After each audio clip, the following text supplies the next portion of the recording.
Hello, phone తీసుకెళ్ళి మీ సేటికి. ఇంతకీ మీరెవరు సారు? నేను ఆయనకి తెలుసు. అర్జెంట్ అని చెప్పు. పేరు చెప్పకుండా ఫోన్ ఇస్తే మా సేటు కోపడతారు.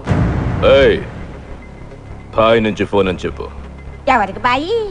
మా సేటుకు బాయా, సేటు పెళ్ళానికి బాయా? నేను ఖల్లీదిని మాట్లాడుతున్నాను. ఇంతకే నువ్వేం చేస్తావు? నా గురించి తెలీదా నీకు?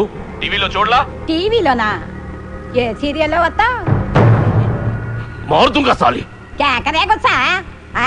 నేను రహితుంగే పోను. సరే, మీ సేట్ ఇంట్లో ఉన్నాడా లేడా? ఇంట్లో లేడు, బయటికి వెళ్ళాడు. కార్ బయట ఉంది, నా మనిషి బయటే ఉన్నాడు. నోరు మూసుకొని సేటికి ఫోన్ ఇవ్వు. మా సేటుకి 10 కార్లున్నాయి. ఏ కార్లో ఉంటాడో, ఎక్కడికి పోతాడో నీకేం తెలుసు? సరే, నంబర్ చెప్తాను, రాసుకొని సేట్ వచ్చాక ఇవ్వు. చెప్పు. 00 తెలుగులో చెప్ప.